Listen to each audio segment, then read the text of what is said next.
আমি ছোট ছিলাম, তখন আমার 11 বছর ছিল এবং ও আমাকে ফুসলিয়ে নিয়ে গিয়ে বিয়ে করছে। বর্তমানে আমার চলতেছে 13 বছর।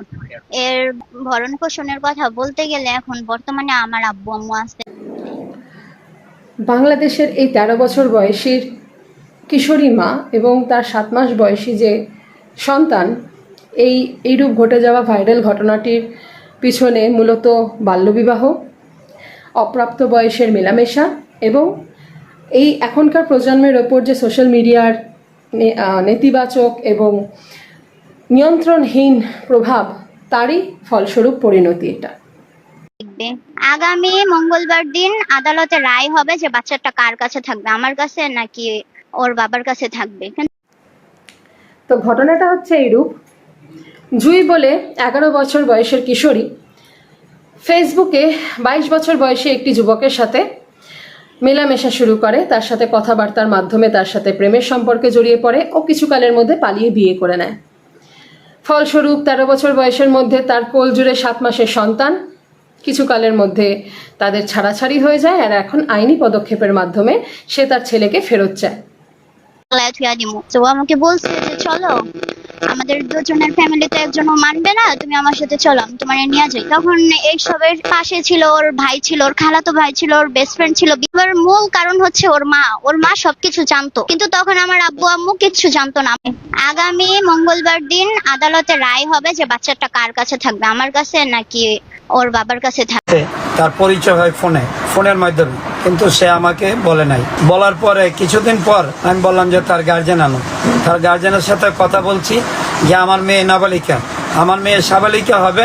হ্যাঁ, তার বয়স এখন বর্তমানে 11 থেকে 12, 13তে পা দিবে। তখন আমি 11 থেকে 12তে পা দিবে। আমি বলছি আমার মেয়ে সাবালিকা না পর্যন্ত আমি বিয়ে দেবো না, আমার মেয়ে নাবালিকা।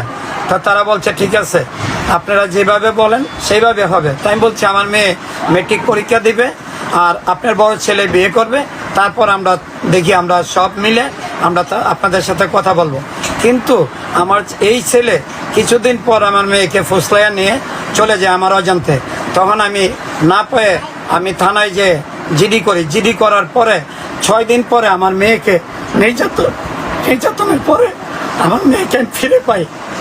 তারপর আমার মেয়েকে ফিরে পাওয়ার পরে আমি তাদের সাথে সম্পর্ক করব না, কিন্তু তারা বলছে ঠিক আছে আমরা সব মাইনে নেব।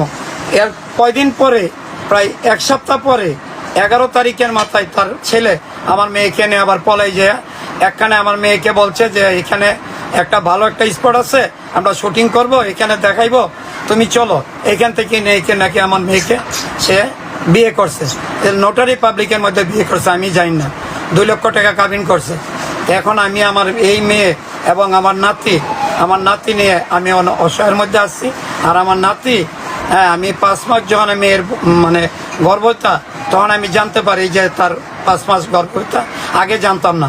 পরে আমি যখন এইতে যাই মা ও শিশু হাসপাতালে নিয়ে, সেইখানে তারা বলছে যে তার 5 মাস গর্ভতা, 1 সপ্তাহ বাকি আছে। তখন আমি বললাম যে তাকে কি করা যায়, যে আর কিছু করার নেই, আপনারা মানে তাদের করেন। তারপরে 9 মাসের সময় তার সন্তান আল্লাহর রহমতে প্রসব হয়।